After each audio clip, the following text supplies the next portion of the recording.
আমি এই যে এখানে পেঁয়াজ দিছি, যত পদের গরম মশলা দিছি। আমি গরুর গোশ রান্না করতেছি, যে গরুর গোশ ধুয়ে নিছি, আদা রসুন বাটা দিয়ে দিলাম।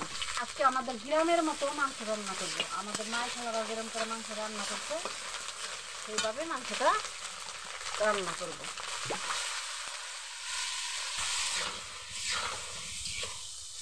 এখন এই যে লবণ দিয়ে দিলাম, হলুদ দিয়ে দিলাম, মরিচের গুঁড়া, ধইনার গুঁড়া দিয়ে দিলাম। এই যে একটু তেল কম হয়েছিল মনে হইলো, একটু তেল দিয়ে দিলাম। আমাদের গ্রামের মানুষ, আমার মাই খালারা এইভাবে রান্না করতো। কাঁচামরিচটা পরে দিব, একটু পানি দিয়ে দিলাম। এবার দেখতে থাকুন। এই যে এই যে দিয়ে দিলাম। এই যে কষাই নিয়ে আনছি, আলু পিটে নিছি।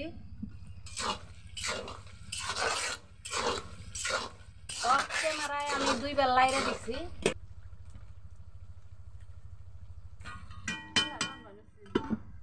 হ্যাঁ বসো মামি।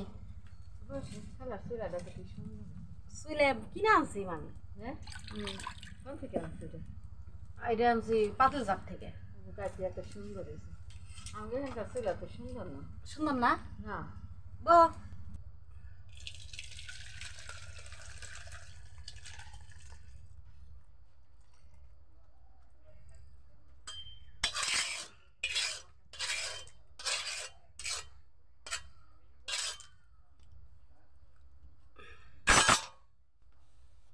পিঠা দিয়ে খাবো তো, তার জন্য একটু ঝোল বেশি রাখছি। এই যে পিঠা বানাবো, পিঠার আয়োজনটা দেখাইলাম না। এই যে আমার ভাই আসবে, আমার মামাতো ভাই বিদেশ থেকে আসছে, ওরে কটা পিঠা খাবো।